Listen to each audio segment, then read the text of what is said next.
The forbidden curriculum of the mind. They told you school would prepare you for life, that classrooms, textbooks, and exams would give you everything you need to succeed. But here is the truth no teacher ever admits. School prepares you to follow the system, not to master it. You learned how to memorize formulas. You learned how to recite dates. You learned how to sit quietly in rows, raise your hand for permission, and obey the bell. But what you did not learn are the invisible rules that truly shape human life, the secret codes that determine why some rise while others remain unseen, the hidden mechanics of influence, attention, belonging, and power. This is the forbidden curriculum of the mind. Why you were never taught this? Ask yourself, why didn't schools teach you how to influence people? Why didn't they teach you how first impressions decide your future in 7 seconds? Why didn't they show you how tribes control truth, how stories override facts, how attention creates reality? The answer is simple: because schools were designed in the industrial age. Their purpose was not to create free thinkers, but obedient workers. Factories needed disciplined labor. Governments needed compliant citizens. The system needed you to follow instructions, not to question them. So they gave you surface knowledge, math, grammar, history, but they hid the deep codes of the mind. And those who discovered these codes outside the classroom, the politicians, the billionaires, the manipulators, they used them to shape the world, while the rest stayed blind. The hidden operating system. Think of the human mind as a computer. Schools taught you a few apps: how to read, how to write, how to calculate. But they never gave you access to the operating system, the deep rules running underneath everything. And unless you learn that operating system, you are like a user clicking buttons without ever knowing who truly controls the machine. This series is about unlocking that operating system, the hidden mind codes. A journey into the unseen. Over the next 3 hours, you are going to enter a classroom unlike any other. No textbooks, no multiple-choice tests, no grades. Instead, you will learn why people judge you before you speak, why some voices command obedience, why stories are more powerful than facts, why belonging often matters more than truth, why your attention is being stolen and sold, why status silently rules every room you enter, and dozens more codes that explain the reality you live in. Each code will pull back the curtain a little further. Each code will show you that what you thought was common sense was really conditioning. And by the end, you will hold knowledge that most never discover in a lifetime. The price of knowledge. But be warned, knowledge is not free. Once you see these codes, you cannot unsee them. You will notice them everywhere, in conversations, in advertisements, in politics, in your own family. And at first, it may disturb you. You will realize how much of your life has been shaped by forces you never saw. You will feel anger that nobody taught you sooner. You may even feel betrayal by the very system that promised to educate you. But after the discomfort comes power. Because when you understand the hidden codes, you are no longer a puppet. You are no longer blind. You become a player in the game, not just a piece on the board. Chapter 1. The Code of First Impressions. They say, don't judge a book by its cover. But here's the uncomfortable truth. Human beings do it anyway. We are wired by millions of years of evolution to size people up instantly. In fact, scientists at Princeton University found that the human brain takes just 1/10 of a second to form an impression of someone's face. That's before you even open your mouth. before you've had the chance to prove yourself, before you've even said your name. Think about that for a moment. 1/10 of a second. That's faster than the blink of an eye. And yet schools never mention this. Instead, they tell you, study hard, work on your talents, be a good person, and people will respect you. But in the real world, respect often has nothing to do with your inner character, at least not at first. It's about the signal you broadcast in those opening seconds. The evolutionary trap. Why are we like this? Because in ancient times, snap judgments meant survival.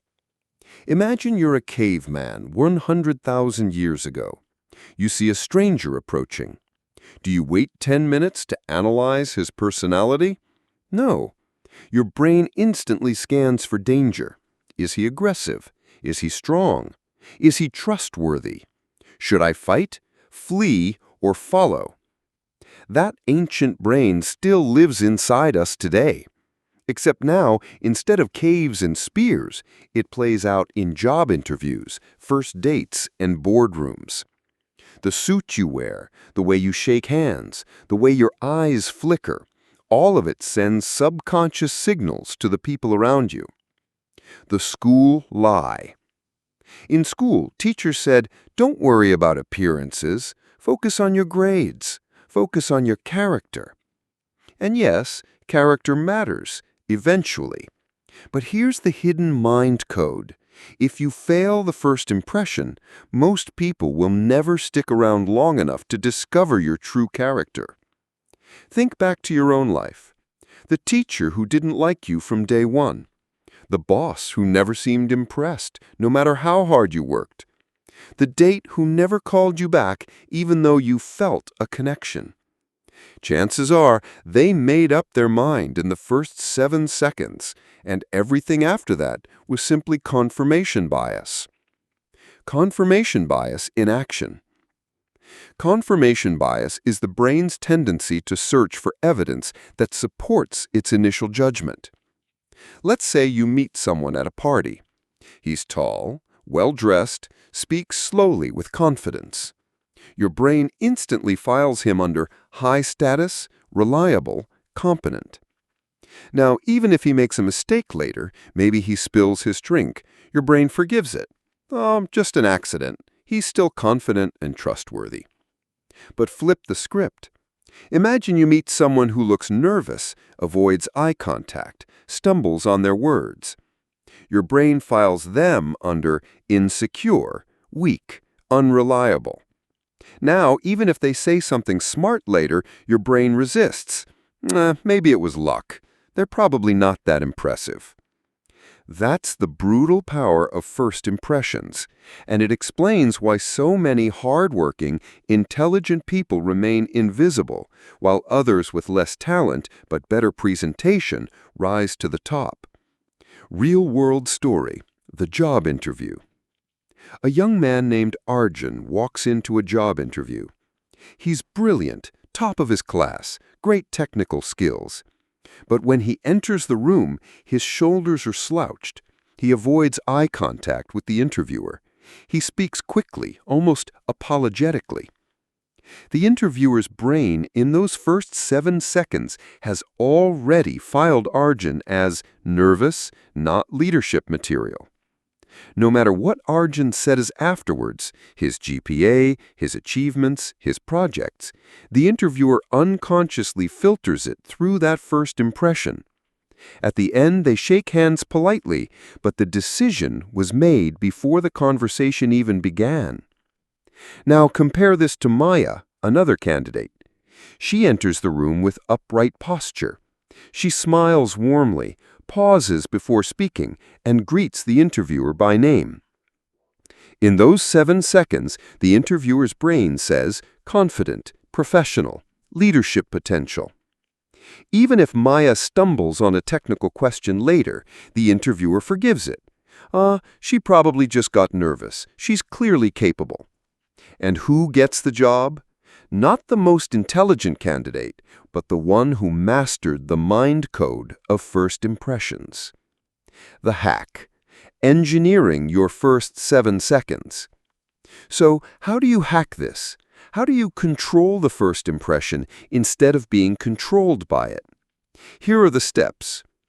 Posture is power. Stand tall, shoulders back. Never slouch when entering a room. Imagine a string pulling your head gently upward. People read posture as a direct indicator of confidence. Eyes are windows of authority. Hold eye contact for 2 to 3 seconds when greeting someone. Don't stare aggressively, but don't dart away nervously. Eye contact signals honesty, presence, and power. Voice reveals control. Nervous people speak too fast. Confident people pause. They allow silence. Train yourself to slow down your speech. It makes every word feel heavier. Smile with controlled warmth. A fake smile is obvious. A subtle, controlled smile relaxes others while maintaining authority. Think of it like a welcome mat. Not too much, not too little. Clothing is a signaling device. Clothes don't just cover you, they broadcast status. In every social environment, there is a uniform of competence. Learn it, adapt to it, upgrade slightly above it. The lasting effect. Once you engineer a strong first impression, you create a psychological halo effect.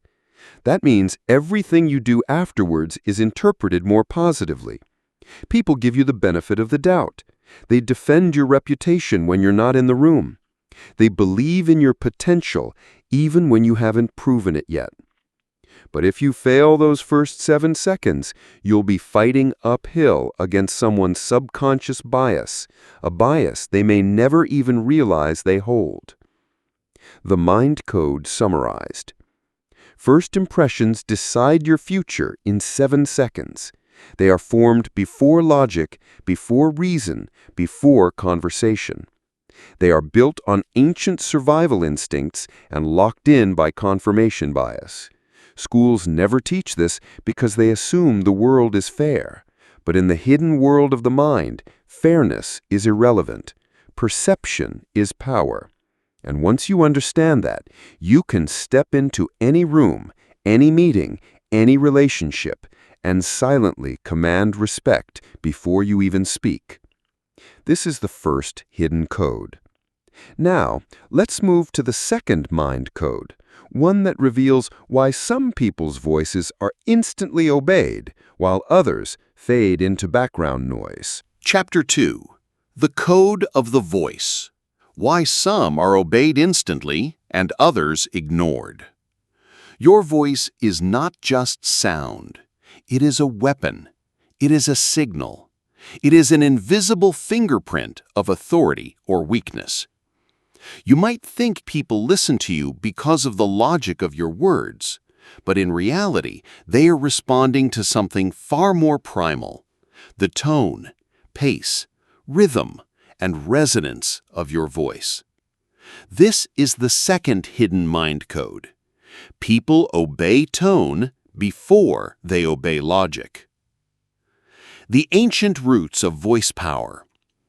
Long before humans invented writing, contracts, and laws, we relied on sound. The tribe with the strongest leader survived.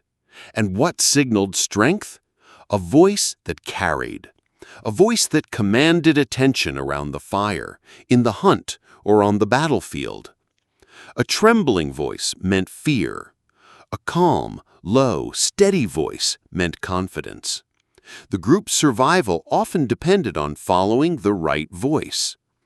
That ancient instinct has not left us. Even today, you can walk into a meeting, say a single word, and people will instantly categorize you: leader, follower, or forgettable background noise. The school lie. Schools train us to use words, but not the voice that carries them. We are taught vocabulary, grammar, and composition. We write essays. We memorize facts. But did any teacher ever stop and say, "Your tone matters more than your words"? No. Yet in the real world, an average idea delivered with confidence is more powerful than a brilliant idea delivered weakly. That is why so many politicians, CEOs, and influencers rise not because of what they say, but because of how they say it. The science of vocal authority. Psychologists have studied the voice and discovered something fascinating. People unconsciously judge the strength of your voice in three main ways. Pitch. Low pitch signals authority. High pitch signals nervousness. Pace. Fast pace signals anxiety. Slow, measured pace signals confidence. Pause. Silence is not emptiness. Silence is power. Think of the leaders you admire: Barack Obama, Morgan Freeman, Indira Gandhi, Martin Luther King Jr. Notice how their voices carried weight, not just because of their words, but because their tone commanded respect. The everyday test. Think of two scenarios. First, imagine a teacher standing before a noisy class. The teacher yells loudly, voice cracking, trying desperately to get attention. The students ignore it. Some even laugh. Now, imagine another teacher. They stand silently for a moment. Then, in a calm, slow, but firm tone, they say, "Everyone, sit down." The class goes silent. Why? Because humans instinctively obey a voice that is calm and steady, not one that screams with desperation. This is the secret. Volume is not authority. Stability is. The story of the two leaders. Let's go deeper with a real-world example. Company A had two department heads, Ravi and Sunil. Ravi was brilliant with ideas, but whenever he presented in meetings, his voice betrayed him. He spoke too quickly. His pitch rose at the end of every sentence, making statements sound like questions. His team respected his intelligence, but rarely followed his lead. Sunil, on the other hand, had average ideas, but his voice was slow, grounded, and deep. He paused before important points, letting silence work in his favor. When he spoke, the room leaned in. Guess who was promoted to regional director? Not Ravi, the intelligent one, but Sunil, the one who mastered the mind code of the voice. The voice in relationships. This mind code doesn't just apply in boardrooms. It applies in relationships, too. Think of a parent and child. A parent who screams constantly loses authority. The child tunes out the yelling. But a parent who speaks firmly, slowly, and rarely raises their voice, the child listens. In dating and attraction, the same rule applies. A calm, steady voice signals confidence. A shaky, rushed voice signals insecurity. And attraction follows confidence, not insecurity. The hack: how to master your voice. So how do you train this? Here are the steps to unlock your vocal authority. Step 1. Slow down. Nervous people race through words. Confident people take their time. Practice by recording yourself speaking a paragraph. Play it back. Does it sound rushed? Slow it down by 20%. Feel the difference. Step 2. Breathe from the belly. Most people breathe from their chest. This makes the voice shallow and weak. Instead, breathe from your diaphragm. Put your hand on your stomach. When you inhale, feel it expand. This anchors your voice, making it deeper and steadier. Step 3. Master the pause. Silence is terrifying for the insecure. They rush to fill every gap. But silence is magnetic for the confident. The pause draws people in. It makes every word before and after feel more important. Practice pausing for 2 seconds after every major point. At first, it will feel unnatural, but soon you'll see how it transforms your presence. Step 4. Drop the pitch. When nervous, your voice rises. When confident, your voice drops. Before speaking, exhale slowly and consciously lower your pitch by just 1 note. Not too deep, just grounded. This single adjustment creates an instant aura of authority. Step 5. Eliminate fillers. These words destroy authority. Record yourself in conversation. Notice how often you use fillers. Replace them with silence. Remember, silence is stronger than filler words. The hidden bias of the voice. Here's something shocking. Research shows that in elections, candidates with deeper voices are more likely to win regardless of policy. Think about that. Entire nations choose leaders not always for their intelligence or vision, but because their voice signals strength. That means your voice is not just a communication tool. It is a biological trigger of trust and authority. The voice as a mirror. Your voice does more than influence others. It also influences you. When you speak in a steady, grounded tone, your brain begins to believe in your own confidence. This is called self-perception theory. In other words, if you want to feel strong, start by sounding strong. Your own brain will follow the signal of your voice. Story. The call center experiment. A multinational company once ran an experiment in its call center.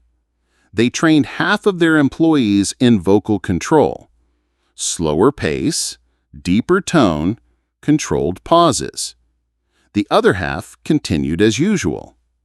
Within 3 months, the first group doubled their sales numbers. Not because their script changed, not because they offered better deals, but because customers trusted their voices more. The voice carried the sale, more than logic, more than words. The mind code summarized. This is the second hidden code of the mind. People obey tone before they obey logic.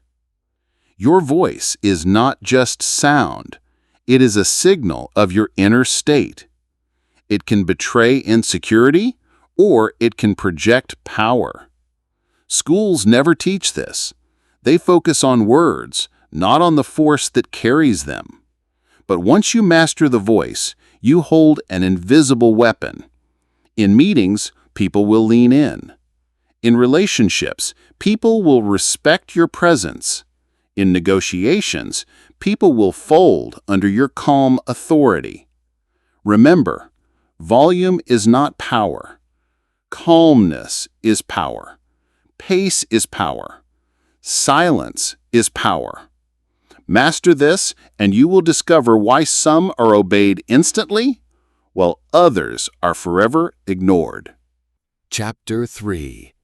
The Code of Stories. Why humans follow narratives more than facts. Numbers convince the brain, but stories capture the heart. And the hidden truth is this: the human brain is wired to obey stories, even when the facts are ignored. You might believe that people are logical, that if you show enough evidence, enough data, enough facts, they will see reason. But in reality, Humans are storytelling creatures. For thousands of years, long before writing, long before statistics, we transmitted knowledge, values, and power through stories. This is the third hidden mind code. Facts inform. Stories persuade. The ancient fire. Imagine our ancestors sitting around the fire 50,000 years ago. There were no spreadsheets, no data charts, no textbooks. Instead, elders told stories. Stories of the hunt, stories of the stars, stories of heroes and monsters. These stories carried lessons about survival, morality, and identity. And because the human brain evolved in this environment, we developed a deep hunger for narrative. We don't just listen to stories, we live inside them. The school lie. Schools reward you for facts. Memorize the dates. Recite the definitions. Regurgitate the numbers. But they rarely show you that facts alone rarely move people. You can have the right answer, but if you can't frame it as a story, people's minds slide away. The politicians who rise are not those with the best statistics, but those with the best stories. The brands that dominate the market are not the ones with the cheapest products, but the ones that tell the most compelling stories about their products. The leaders who inspire are not those with the thickest reports, but those who craft a vision and wrap it in narrative. The science of stories. Neuroscientists have discovered something remarkable. When you hear raw data, only the language centers of your brain activate. But when you hear a story, your entire brain lights up. If the story describes taste, your taste centers activate. If it describes motion, your motor cortex activates. If it describes emotions, your limbic system activates. In other words, when we hear a story, our brains don't just process information, they simulate experience. This is why we cry during movies, why we cheer for fictional heroes, why we remember parables better than formulas. Stories stick. Facts fade. The power of narrative in daily life. Think of your own life. Have you ever lost an argument to someone who didn't have better facts, but told a better story? Maybe you tried to convince a friend with logic, but they clung to their emotional explanation. Maybe you pitched an idea at work with data, but someone else framed their idea as a story, and the boss chose theirs. This is the hidden code. Humans are not rational calculators. We are narrative machines. Story versus fact example. Imagine two doctors trying to convince you to quit smoking. Dr. A gives you data. Smoking increases your chance of lung cancer by 30%. It decreases life expectancy by 10 years. It increases cardiovascular disease risk by 40%. Accurate, logical, but flat. Dr. B tells you a story. My patient, Ramesh, was a smoker for 20 years. Last year, his daughter begged him to quit. He promised her he would. But 2 months later, he collapsed at home. I still remember the look on his daughter's face when I told her he didn't survive. Which doctor do you obey? The one with the statistics, or the one who gave you a story that entered your imagination and heart? This is the difference between information and transformation. The storytelling leaders. Throughout history, great leaders mastered this code. Jesus spoke in parables. Buddha taught through allegories. Martin Luther King Jr. painted a dream. Mahatma Gandhi told the story of India's freedom.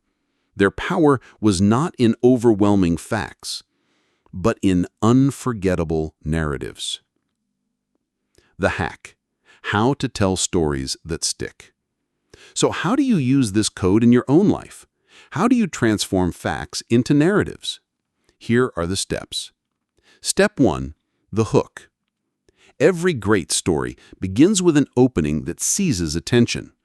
Once upon a time, I had a student there was a man who walked into a room and changed everything. The brain craves beginnings that hint at a journey. Step 2, the struggle. Stories without conflict are lifeless. Always introduce a struggle. The hero wants something. An obstacle blocks the way. This creates tension, and tension keeps attention. Step 3, the transformation. Every story must end with change. The character learns a lesson. The situation resolves. The audience gains insight. Without transformation, a story is just noise. Step 4, the lesson. Humans remember morals more than details. Always close your story with a takeaway. It doesn't have to be obvious. It can be subtle, even symbolic, but it must answer the question, what does this story mean for me? Storytelling in business. Let's apply this to the workplace. Imagine you're pitching a new software to your team. If you say, this software increases efficiency by 20%, most people will nod politely and forget. But if you say, last week, our client almost canceled because we missed a deadline. If we had used this software, we could have delivered 2 days early. That would have saved the relationship and secured millions in revenue. Now your team listens because you told a story. Storytelling in relationships. Even in personal life, stories matter. A man trying to win a woman's heart can say, I'm a reliable guy, I have a stable job, and I'm kind. Or he can tell a story. Last month, my friend's car broke down at midnight. He called me, and I drove 2 hours to bring him home safely. That's the kind of person I am. Which version makes the deeper impression? The story. The brain's addiction to story. There's a reason why Netflix, novels, and movies dominate human attention. We binge stories. We get addicted to them. We remember fictional worlds more vividly than yesterday's news. And yet, schools rarely teach you this power. They don't teach you how to craft stories that influence. But marketers, politicians, and leaders have studied this for centuries, and they use it on you daily. Commercials that make you cry, campaign speeches that make you dream, social media posts that go viral because they tell a relatable story. You are surrounded by narrative manipulation, and unless you master this code, you will always be at the mercy of those who do. Storytelling exercise. Try this. Pick one fact you know well. For example, exercise improves mental health. Now turn it into a story. Last year, I was sinking into depression. Every day felt heavy. One morning, I forced myself to run for just 10 minutes. By the end of the week, I noticed something strange. I was smiling again. The darkness started lifting. All because of those runs. Exercise saved me. Which version will you remember tomorrow? The fact or the story? The mind code summarized. This is the third hidden mind code. Facts inform. Stories persuade. Schools train you to collect information, but they rarely show you how to weave that information into narrative. Yet in the real world, the one who tells the best story wins. The lawyer who wins the case tells the best story of the evidence. The politician who wins the election tells the best story of the nation. The entrepreneur who raises funding tells the best story of the product. Stories bypass logic and go straight to emotion. And emotions are what drive human action. So, if you want to influence, don't just give facts, wrap them in a story, and watch how people follow. Chapter 4. The Code of the Tribe. Why Humans Choose Belonging Over Truth. Humans like to believe we are truth seekers. We imagine ourselves as rational creatures who want facts, evidence, and logic. But the hidden reality is far darker. When forced to choose between truth and belonging, humans almost always choose belonging. This is the fourth hidden mind code.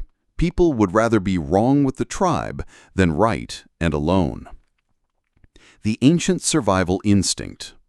For millions of years, survival depended not on intelligence, but on membership. A lone human in the wilderness could not survive. We had weak claws, slow speed, fragile bodies. The only way to live was to belong to a tribe. And so our brains evolved a brutal equation. Exile equals death. It didn't matter if you were right. If your truth threatened the unity of the group, you were cast out, and death followed. That instinct still rules our psychology today. The school illusion. Schools teach you to seek truth. Find the correct answer. Show your work. Logic will set you free. But outside those walls, truth often loses to the power of social belonging.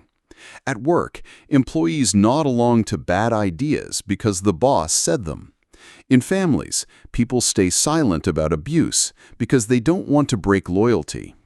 In politics, millions cling to falsehoods because their group believes them. Belonging overrules truth. The Asch conformity experiment.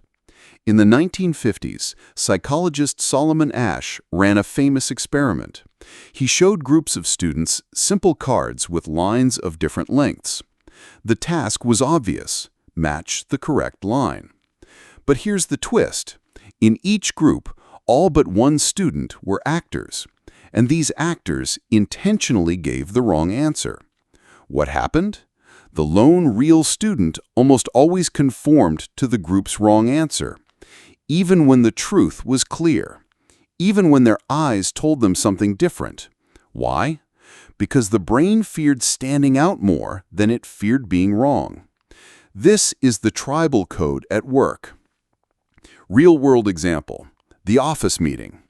Imagine a company meeting. The CEO proposes an obviously flawed strategy.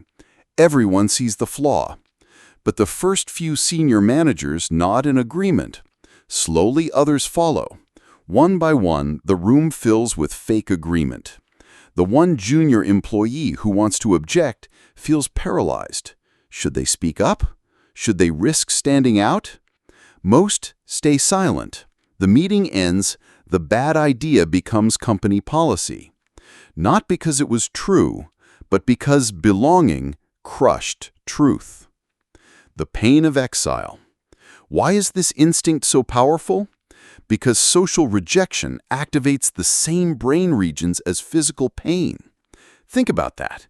Being excluded literally hurts the brain as much as being burned or cut. This is why humans fear public humiliation more than death. It's why students stay silent in classrooms, why employees laugh at unfunny boss jokes, why entire nations can fall under the grip of lies. The fear of exile outweighs the hunger for truth. The hidden cost. But here's the tragedy. Choosing belonging over truth may keep you safe in the short term, but it destroys innovation, courage, and growth in the long term. Every great breakthrough in history began with someone defying the tribe. Galileo said the earth orbits the sun and faced exile. Martin Luther challenged the church and faced persecution. Rosa Parks refused to give up her seat and faced hostility. Truth requires loneliness, and only the rare few are willing to pay the price. The hack. How to use the tribal code. So, what do you do with this hidden mind code? There are two ways: to protect yourself, recognize when you are being pulled into falsehoods just to belong, and to influence others. Frame your truth so that it aligns with tribal identity instead of threatening it. Step 1. See the pressure. The first step is awareness. Whenever you feel fear before speaking, ask yourself, am I afraid of being wrong or of being alone? Often, you'll realize the fear isn't about truth at all. It's about exile. Step 2. Anchor in small tribes. You don't need the approval of the world. You just need a small tribe that supports your truth. Writers, innovators, activists, they all found a circle of believers before the larger world listened. Protect your truth by surrounding yourself with even a few allies. Step 3. Frame truth as loyalty. Humans reject truths that feel like betrayal, but they accept truths that feel like loyalty. Instead of saying, "You are wrong," say, "I care about this team, and here's how we can do even better." Instead of saying, "Your belief is false," say, "Our group deserves the real story." Truth wrapped in belonging has a chance to survive. Step 4. Train for exile. The ultimate mastery of this code is strength in solitude. Learn to tolerate rejection. Practice small acts of nonconformity.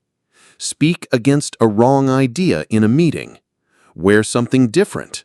Say no when pressured to say yes. Each act strengthens the muscle of standing apart. And one day, when the moment matters, you will have the courage to speak truth even against the tribe. Story: The Whistleblower. Consider the story of Sharon Watkins, the whistleblower at Enron. She saw the fraud within the company. Everyone else stayed silent because speaking out meant career suicide. But she spoke anyway.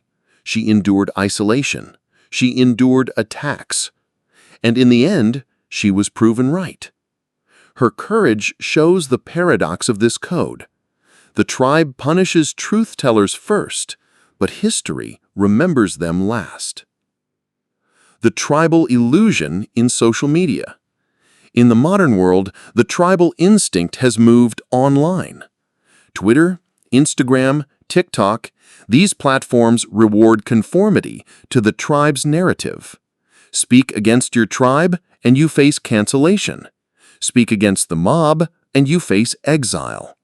Once again, humans choose belonging over truth. And once again, the rare few who resist shape the future. The mind code summarized.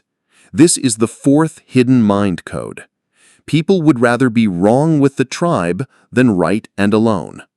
Schools never teach this because schools themselves are tribes. They reward conformity, not courage, obedience, not truth. But once you understand this, you can see the invisible pressure around you, and you can decide, will you follow the tribe into falsehood, or will you stand apart and risk exile to protect the truth? Belonging is comfortable. Truth is lonely. But only truth shapes the future. Chapter 5. The Code of Attention. Why Focus is the New Currency of Power. In today's world, there is one resource more valuable than money, more powerful than weapons, more influential than status. That resource is attention. This is the fifth hidden mind code. Where attention goes, reality grows. The old world versus the new world. In ancient times, power was land. In industrial times, power was machines. In modern times, power was money. But in the digital age, power has shifted. Now the most powerful individuals, companies, and nations are those who can capture and control attention. Think about it. Social media companies are not selling products. They are selling your attention to advertisers. Celebrities are not famous because they are the best at something. They are famous because they command attention. Even politics runs on attention. A leader doesn't need the best policies. They need the ability to dominate headlines, feeds, and conversations. Attention has become the new battlefield. The school lie. Schools teach you to focus, pay attention in class, concentrate on your studies. But they never reveal the darker truth. You are living in an attention war. Every app, every ad, every video, every notification is a soldier in that war. Their mission? To steal your focus, to hold it hostage, to sell it to the highest bidder. And if you do not understand this code, you are not the master of your attention. You are the product. The scarcity of focus. Your brain can only deeply focus on one thing at a time. This is called the spotlight effect of attention.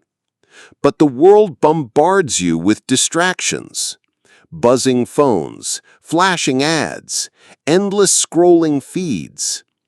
Each one steals a tiny fragment of your focus. And here is the danger. A scattered focus creates a scattered life.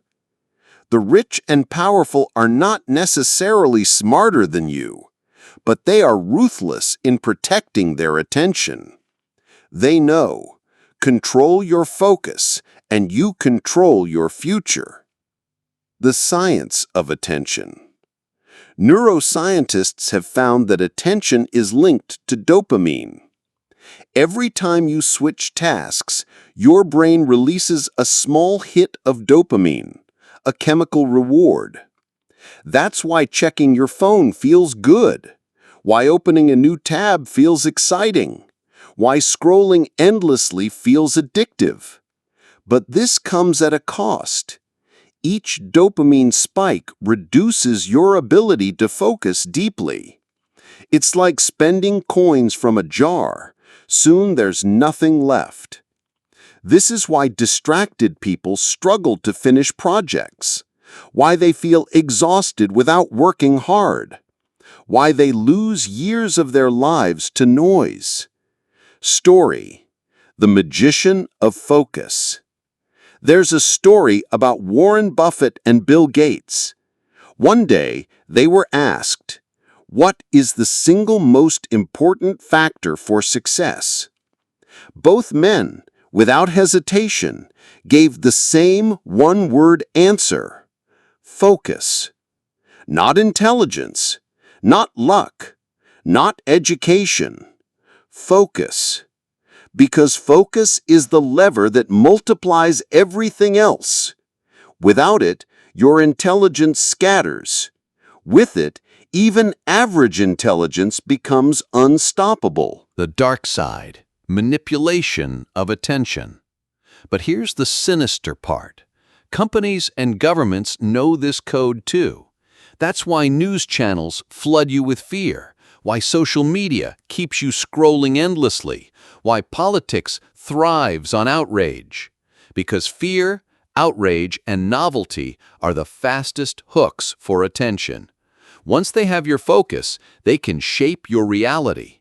They can decide what you care about. They can influence your choices without you realizing.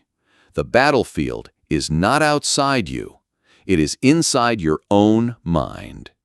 The hack: how to control attention. So how do you master this code? How do you stop being a victim and start being a master of focus? Here are the steps. Step 1. Guard your inputs. Your attention is shaped by what you allow in. Delete toxic apps. Mute unnecessary notifications. Unfollow accounts that drain you. What enters your eyes and ears decides the quality of your thoughts. Step 2. Create sacred spaces. Design spaces where distractions cannot reach you. A desk with no phone. A room with no TV. A morning routine without social media. Your environment is stronger than your willpower. Build environments that protect focus. Step 3. Train deep work. Practice working without interruption for 60 to 90 minutes. Turn off all distractions. Choose one task. Dive deeply. At first, it feels painful, but soon your brain adapts. Deep work becomes your superpower. Step 4. Use attention rituals. Great performers have rituals that trigger focus. A specific chair, a certain playlist, a pre-work breathing exercise. These rituals tell the brain it's time to focus now. Build your own ritual and your attention will obey. Step 5. Spend attention like money. Ask yourself, is this worth my attention budget? If not, don't pay it, because every click, every scroll, every minute is a transaction, and once paid, it is gone forever. Story: The Monk and the Smartphone.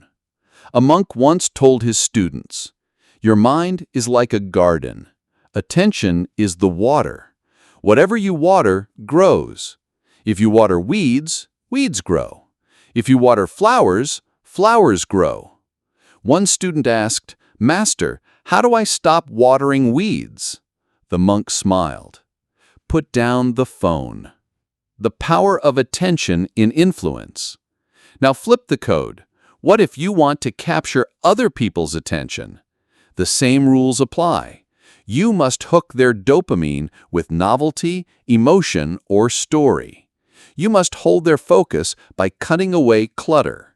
You must reward their attention with transformation. Every influencer, marketer, and leader uses this code.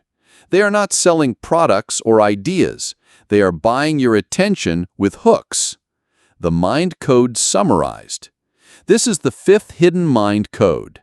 Attention is the new currency of power. Schools teach you to pay attention, but they never reveal that attention itself is the battlefield. Lose it, and you lose your life. Master it, and you master your future. Where attention goes, reality grows. So guard it, direct it, spend it wisely. Because in the end, the world belongs not to the intelligent, not to the wealthy, but to the focused.